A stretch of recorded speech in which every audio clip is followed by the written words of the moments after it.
Good morning, baseball fans. What is going on? Welcome. We're going to be talking about the Red Sox Astros Game 2. What an exciting game between the Braves and the Dodgers in Game 1. We're going to talk all about it this morning.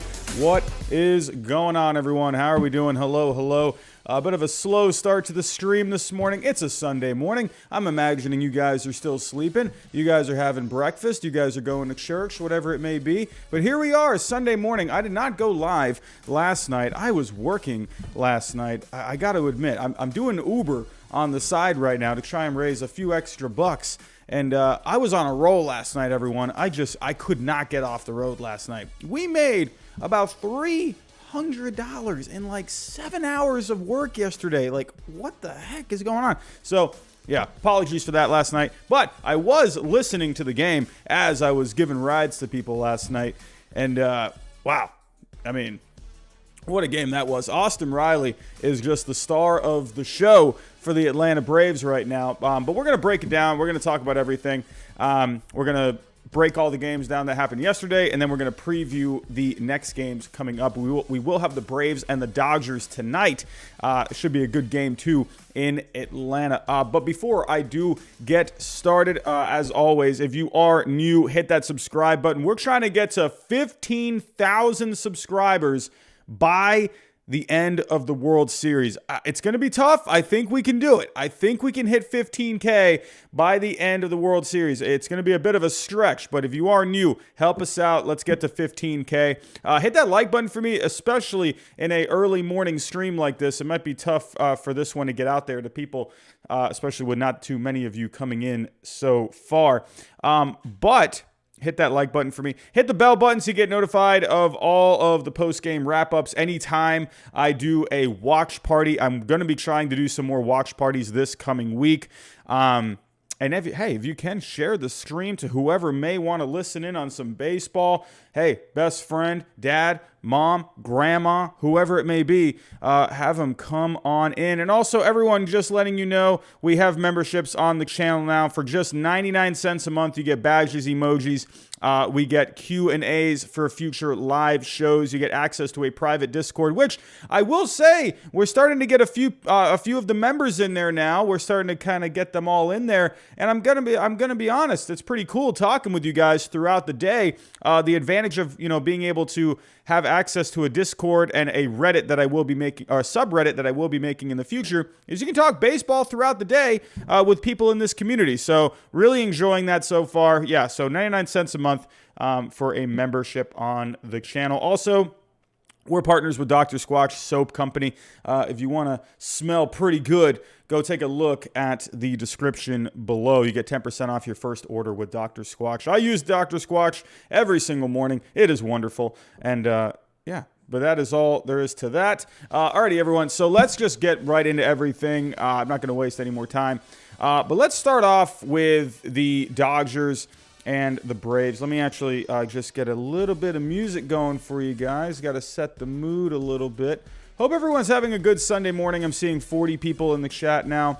Hopefully we can trickle in maybe close to 100 this morning. That would be great. But let's get this going here. Let's get that going. Let's hit play. Alrighty, there we go. So here we go. Sharing the screen. Alrighty, so Dodgers and the Braves. Good game one, tight game one.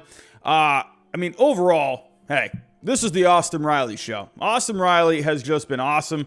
I've been just raving about Austin Riley ever since Ronald Acuna Jr. went down. Can I just say this? Let's just put this thought into your head here for a second.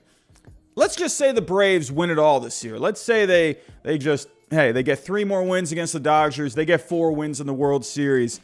Imagine in 2022, the Braves get back Ronald Acuna Jr., or at least they should get him back, at least early in the season.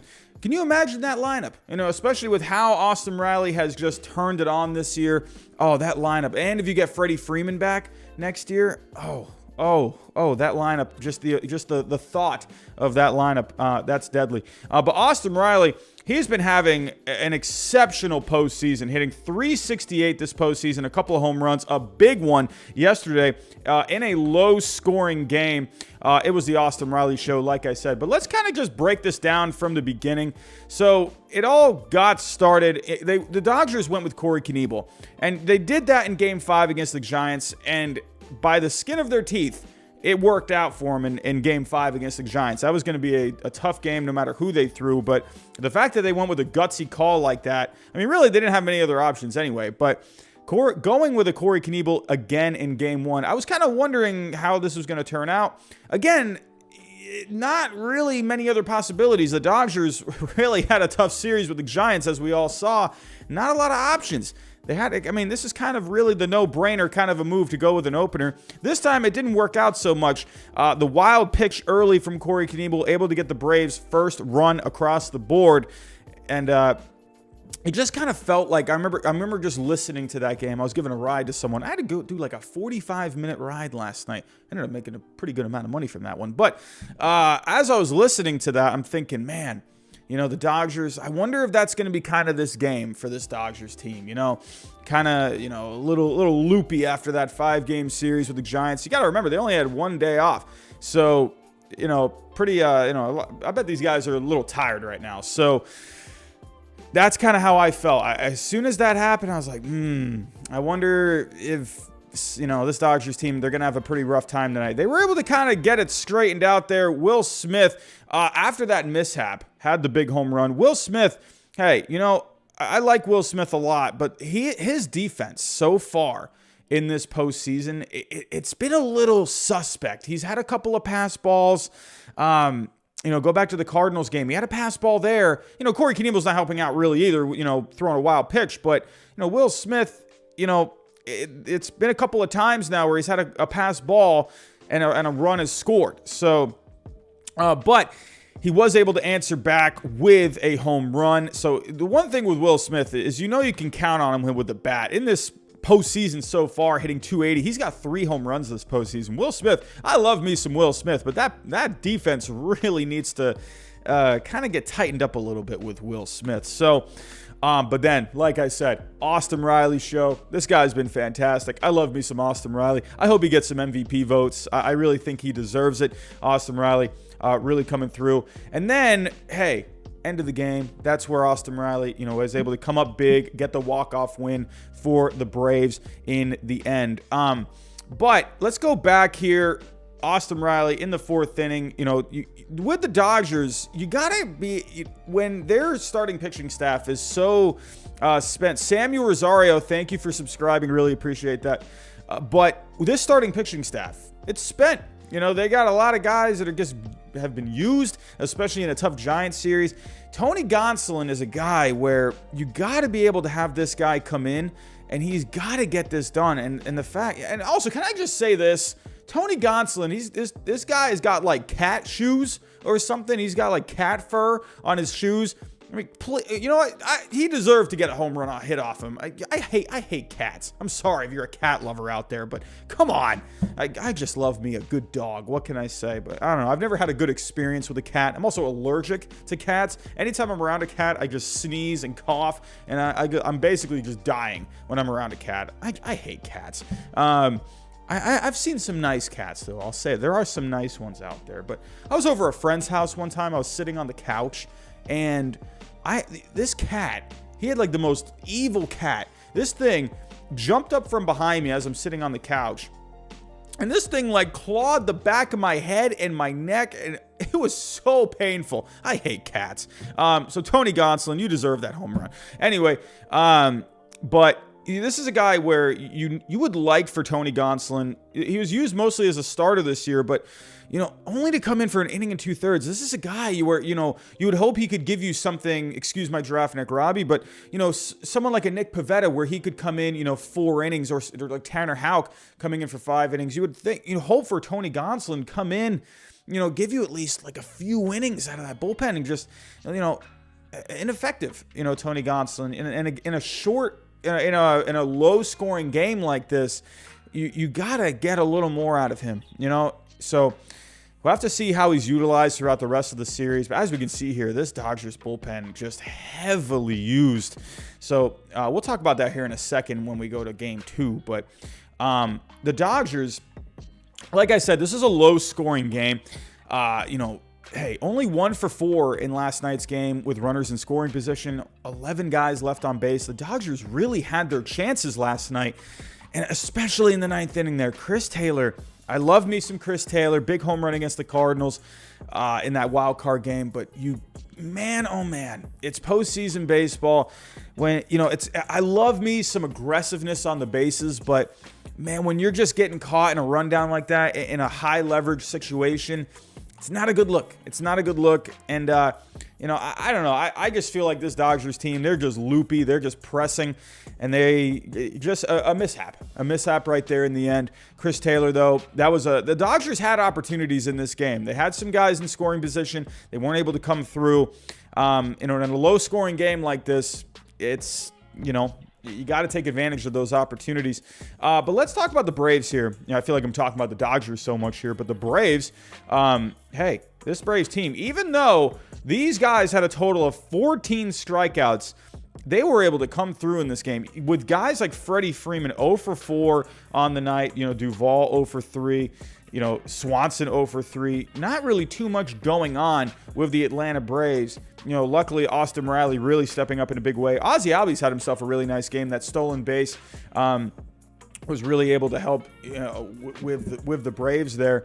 And in the end, when Austin Riley got the walk-off hit. But hey, we got to give a lot of credit, a lot of credit to Max Fried. This guy had a gutsy outing. This Dodgers team, 8 hits off of him. It wasn't like Max Fried was perfect by any means, but this guy really came in. He showed poise in this game. It's a good offense. I don't care, where or how tough of a series the Dodgers had against the Giants. These bats they're no joke. They're no joke. And you got Max Fried coming in. And it's no joke. 8 hits off of him last night. It wasn't like he was shutting them down, but he was able to just work his way through this lineup. Really give a lot of credit to Max Fried. Big-time start on a big-time stage. You got to love what he did there. And give credit to the bullpen. This is a bullpen, middle of the road this year. Not like an exceptional, amazing bullpen by any means. But you're coming in here and you're just shutting it down. And you got to love it. You got to love it. I love when, these teams, when they don't have something that's too great in the regular season, but they really step up in the postseason for you. It reminds me of the 2019 Nationals bullpen. Not a great set of relief pitchers that they had, but they came into that postseason and really turned it around. I love that. And the Braves, hey, bullpen looked great last night. So, and that ended up being the difference in this game. It was a low-scoring game. If you take a look at the Dodgers bullpen, in the end, Trinan wasn't able to come through in the end there. Gonzales giving up the home run to Riley. That was the difference in this game. The bullpens. And you give the Dodgers some credit. They didn't have one guy in this game go 2 innings. Not one guy. And they were able, to hold the Braves to 3 runs while that ended up being enough to win this game. With these, how many guys here? 1, 2, 3, 4, 5, 6, 7, 8 guys. Hey, that's not a bad performance by any means. And they had 14 strikeouts total. This was actually a good game from the Dodgers pitching-wise. In the end, just the offense just couldn't step up. Runners in scoring position one more time, only 1 for 4, 11 guys left on base. So it'll be interesting to see if the Braves, they're going to have some guys step up here. You can't just rely on Austin Riley in, low scoring games. This Dodgers team, they're going to bust out some runs eventually. So it's only a matter of time before they just start plating some runs. Go back to the Giants series. Game 1, they got shut down by Logan Webb. Came out swinging in Game 2 against Kevin Gausman in that bullpen. So I expect the Dodgers to really pile on some runs. Again, you got to remember, they're coming from San Francisco, 1 day of rest. They're going to the East Coast. There's jet lag. There's a whole bunch of stuff going on here. These guys are tired. So, not making excuses. They know they got to, hey, those are the cards that were dealt. They got to come in and they got to win a game. Couldn't do it. But I expect the Dodgers, hey, I think it's fine to say probably not at their best last night. So I expect the Dodgers to perform a lot better in Game 2. And speaking of Game 2, let's talk about Game 2. It's looking like it's going to be Max Scherzer, Ian Anderson. Max Scherzer, the numbers, the ERA looks good. The 16 strikeouts look good. He has not been able to go deep into, his couple of starts that he's had. So, and that's going to be big. That's going to be big for this Dodgers team because this bullpen has been taxed. A lot of guys used last night. I would imagine in game 2 for the Dodgers bullpen, you're probably going to see a Brusdar Graterol. You're probably going to see Joe Kelly. Love me some Joe Kelly Fight Club.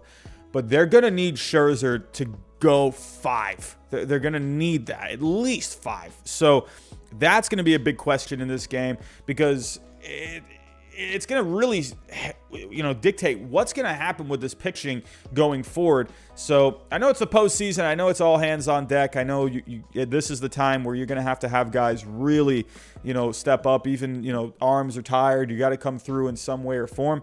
And for the Braves, you got Ian Anderson, another solid season from him. Had the postseason experience last year. So this season, the Dodgers do have some experience against him. Mookie Betts hitting 500 again, or 1 for 2 against him this season. Pollock, he was 1 for 4 against him earlier this season. Will Smith, 1 for 4. Had a couple of RBIs off of him. Justin Turner, 3 at-bats against him, so went 1 for 3.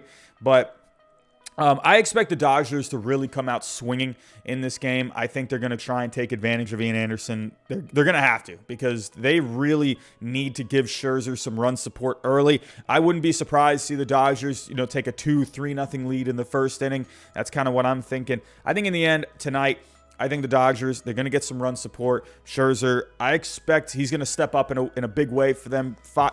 Maybe not a dominant performance. I'm going to expect at least 5 innings out of Scherzer tonight. He hasn't been able to go too deep into games. I think you might see a little better than what he's done in the past couple of starts.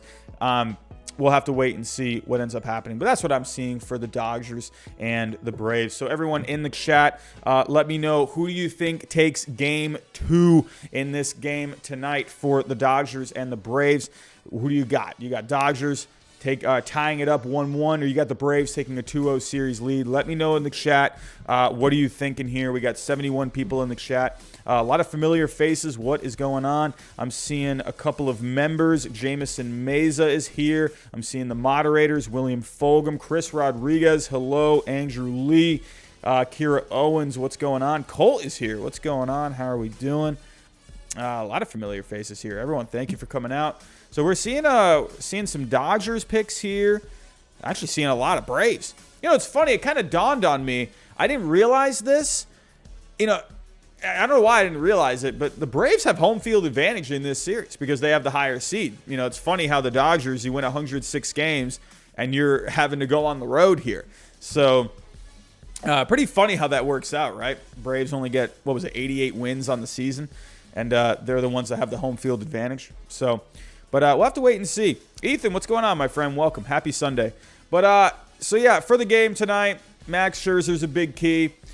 And I think, guys like Brusdar Graterol and Joe Kelly, those guys are going to be huge as well. And Kenley Jansen, can we actually show some love for Kenley Jansen? This is a guy where we all know the postseason demons. Surprisingly enough, Kenley Jansen, he gets... a lot of heat for how he's performed in the postseason. He hasn't come up big in those high leverage situations. But Kenley Jansen, he has good numbers in the postseason. I don't know if a lot of people are really aware of that. Let me actually show you the numbers really quick with Kenley Jansen. In the postseason, he has a 2.24 ERA. The FIP is pretty good too. But he's pitched over 60 innings in the postseason. This guy is really good. It's just those high leverage spots where he hasn't been able to come through. But so far this postseason in 4 games, he has 9 strikeouts, hasn't given up a run. So give Kenley Jansen a lot of credit. I would imagine you're going to see him again. Probably going to see Brusdar Graterol. Probably going to see Joe Kelly. So, but alrighty, everyone. Let's move on here. Let's go to the American League Championship Series. Man, oh man, what a game for the Red Sox yesterday. In the title, I have the Red Sox destroy the Astros in Game 2, but I understand it was a 9-5 final. That's not really like destroying a team, but let's be real here. That game was blown out in the beginning. The Astros were, trying to chip away all they could, but this was a blowout. 2 grand slams. I mean, give me a break. I mean, this game was pretty much over from the get-go. I will say, the Astros, I was wondering when they were able to get 3 off of Eovaldi there, I was kind of wondering. I'm like, I don't know. This Astros offense, they're pretty good. I wouldn't be surprised to see him score a few more. But in the end, to me, this game was over from the get-go. But let's kind of break that game down. This is actually one of the more interesting games I think I've ever seen, honestly, as a Red Sox fan. I've seen many, many, many games as a Red Sox fan, and this one was very interesting. You start off with Luis Garcia. Well, actually, no. Let's just kind of start. Let's just go from the start here. JD Martinez. I'm just saying this, everyone. I'm just saying, ladies and gentlemen, in the game one post game, I was saying, I'm raving over Kike Hernandez. This guy's just having a heck of a postseason. But I said in that post game, and it's not like I'm, saying anything amazing or crazy here, but a lot of other people were probably saying the same thing, but they needed someone else to step up in that lineup. The Kike Hernandez train, well, that's all fine and dandy. They needed other guys to come through.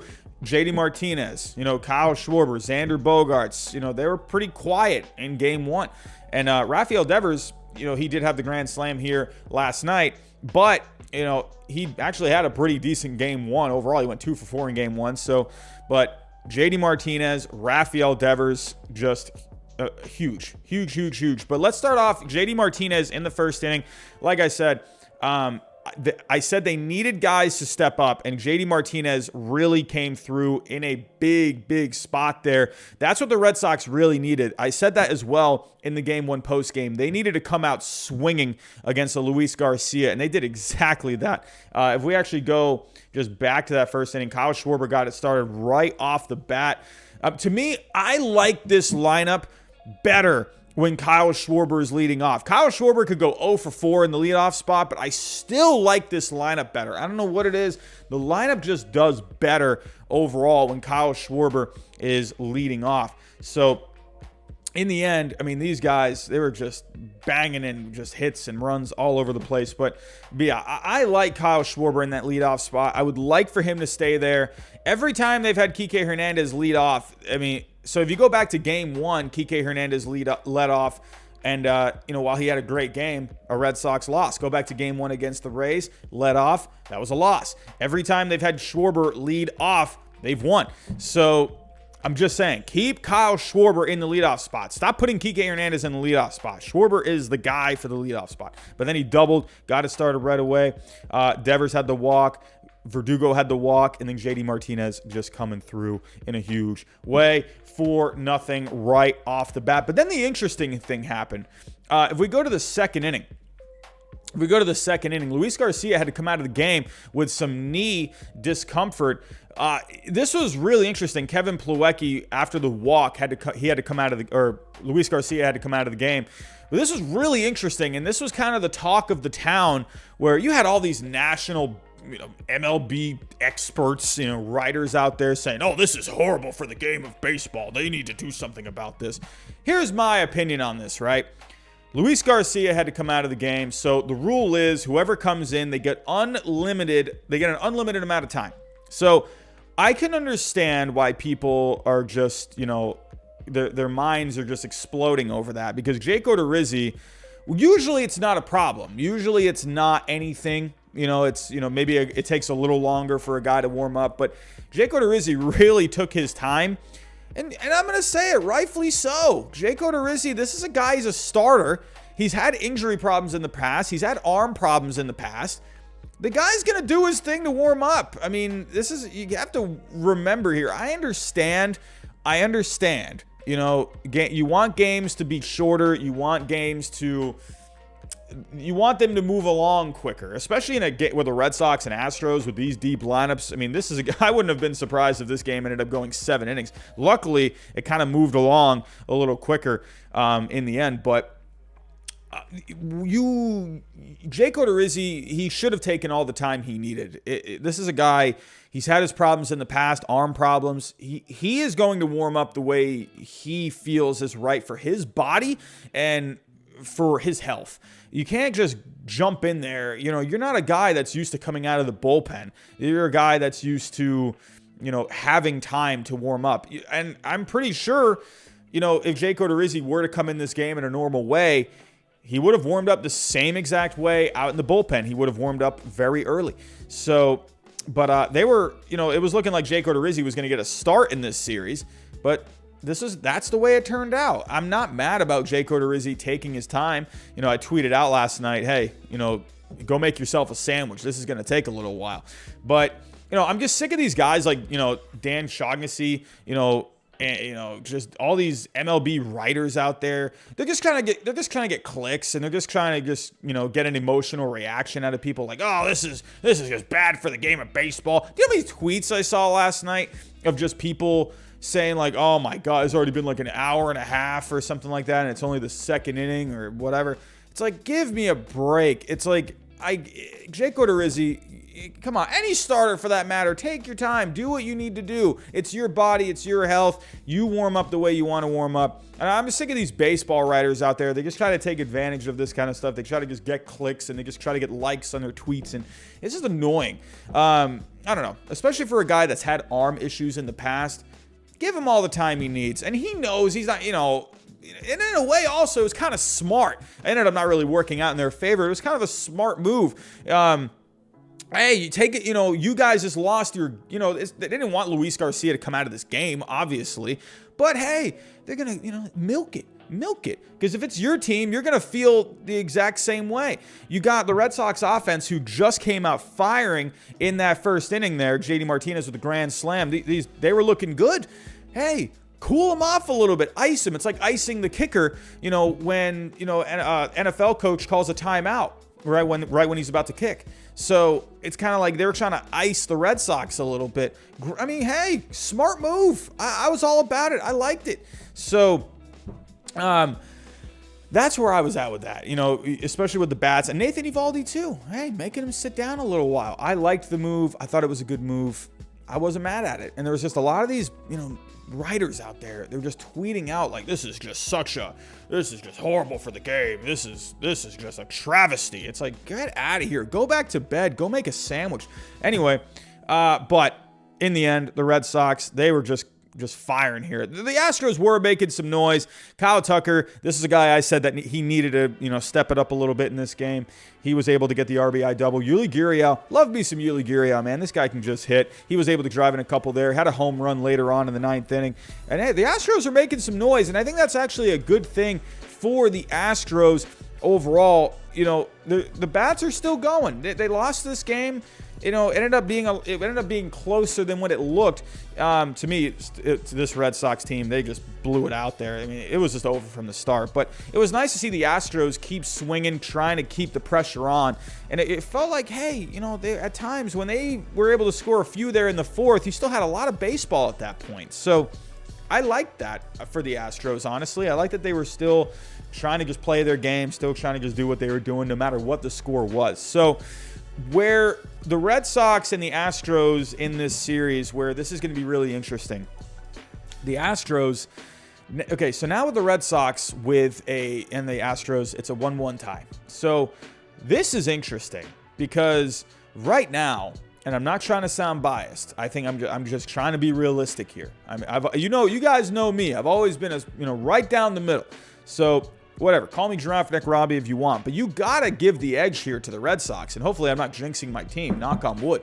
But when you look at this Astros starting pitching, you've already used Framber Valdez, Luis Garcia is gone, Jose Urquidy will get the start in Game 3, but this isn't looking too good for the Astros right now. You already lost Lance McCullers Jr., he's not even on the roster, so this is not looking good, and you're going back to Fenway, so this is a little worrisome for the Houston Astros, and you just had to use Jake Odorizzi last night. So you do have Zach Greinke. And this is a guy where I feel like he's going to end up getting a start. I would imagine Greinke, depending on how Urquidy does tomorrow. You've had to use a lot of arms out of the bullpen for the Astros. I mean, luckily, actually, you were able to get a few innings out of Odorizzi. He was able to bridge the gap, and, Taylor, Garcia, and Stanek were the only ones used. But you've had to use this bullpen quite a bit in the first 2 games. Luckily, you have the day off here, so that's going to be very helpful. But for the Astros, you're going to have Greinke I would imagine you would love for him to start game 4, but what happens if Urquidy is getting blown out there in the early going? What if he's given up 3-4 runs in the first inning there, and the Red Sox are just pounding away? You're going to have to probably bring in Greinke. You do have Christian Javier, so that's always a guy you can turn to for a couple innings. He didn't go like, yeah. So you do have a Christian Javier. So they have guys that can come in, but I wonder, depending on how Urquidy does, if he only can go like an inning, I would imagine Greinke, you're going to want him to come in for 3 or 4, and then Javier, getting a couple innings in there as well. But I would think personally, you would want Greinke to get a game 4 start. Christian Javier, this is a guy that's really settled into that role in the bullpen. I don't think you want to mess with that. Greinke, to me, would be the logical option for a game 4 start. But basically the point is the fact that there's a lot of question marks right now with the starting pitching. That's big. That's big. So right now with the Red Sox, you got to give them an advantage here, at least when it comes to starting pitching. It's going to be interesting. So I would imagine it's going to be game 3, Eduardo Rodriguez at Fenway, but then game 4. And then don't forget, they haven't even used Pivetta yet. The Red Sox have not even used Pivetta. They were able to go with Ottavino. Whitlock threw a couple. And, he got the day off, so Whitlock, he's used to throwing a couple innings at a time out of that bullpen. So Whitlock, he's going to be available for game 3 if needed. So the Red Sox have a lot of options right now. And, hey, Tanner Houck is, while he didn't look great in game 1, giving up the home run to Jose Altuve, the Red Sox have more options right now. And that, to me, gives them an edge, knock on wood. But right now, it's looking good for the Red Sox. You're going home. Bats are looking good. They looked good last night. You got more options for pitching right now. And Chris Sale, he threw, 65 pitches in game 1. So, Chris Sale, he's going to be available at some point in the next couple of games. The Red Sox have an edge right now. And I think for the Astros, I really think in the end, the offense is just going to have to start hitting. They're going to have to start just going nuts. Because I think they need to give them all the run support. And, hey, Fenway Park, hey, Houston Astros, they put up some runs at Fenway this year. So, and they're going to need to against Jose Urquidy, or with Jose Urquidy on the mound. With Jose Urquidy against the Red Sox this year, he actually pitched a pretty good game. 6 innings, 1 earned run. He had 9 strikeouts, but that was at Houston. It's different this time. It's going to be at Fenway this time. The Red Sox lineup, they had Alex Verdugo batting second in that game. So with the Red Sox, they got a different lineup now. They got Kyle Schwarber now. It's a different lineup. So, and it's going to be on the road. It's going to be at Fenway Park this time. So, Jose Urquidy, are you going to get the same kind of results like you had when you were pitching in Houston against the Red Sox earlier this year? It's going to be interesting. This Astros team, I think they're in a little trouble here. I didn't even make a prediction on this series because honestly, I thought this could go either way. The way the Red Sox have been able to come together in the postseason and really just start to just get things clicking, where the Astros are just a scary team. This offense is no joke. It's never easy to pitch to this lineup. These guys are just so good top to bottom, but I'm worried about this pitching. The bullpen has looked pretty good, but overall, you're going to tax these guys. So someone like Greinke is going to have to come up big. He's going to have to come up big at some point. They need him. He has not had a great season overall. Probably one of the more lackluster seasons in Zach Greinke's career this season, a 4.16 ERA. But take a look at that FIP, a 4.71 FIP. That's not very good over 29 starts. So they're going to need him to really come through. So that's where I'm at on that. It's going to be very interesting moving forward. This could be a series that definitely goes 7, but right now, don't forget 2018, the Red Sox. These are different teams, of course, but the Red Sox in 2018 they lost game 1 and then they went on to just win the next 4. Could this be a similar outcome where especially with the Astros really lacking options right now, starting pitching wise? What's going to happen here? I don't know, but we'll have to wait and see. But everyone, that is all I have for this morning. Just a quick one for this morning. I got to get out of here. I got to go do some more Uber today. We got to go, bring in a little bit more money. We're killing it with the Uber right now, everyone. But everyone, I want to thank you for coming out this morning. All the familiar faces, thank you. All the members that came out this morning, thank you. But tonight is game 2 with the Braves and the Dodgers. That's actually on at 7:38 Eastern time tonight. So I would like to hop on at some point tonight and be able to watch the game. Again, I'm going to be doing Uber all day today, so we'll see how that turns out. I would love to at least do a post game at the very least tonight. I can't do it in the morning like I am now because I got to work in the morning. So I will definitely be live at some point tonight. I would like to be able to sit down and watch this game because yesterday I was only listening to the games yesterday. So. But expect to see my ugly face one more time at some point tonight. Everyone, thank you for coming out this morning. Have yourself a good Sunday. Go do something. Go outside. Go get some exercise. Go eat something. But have a good day, everyone, and I'll talk to you next time.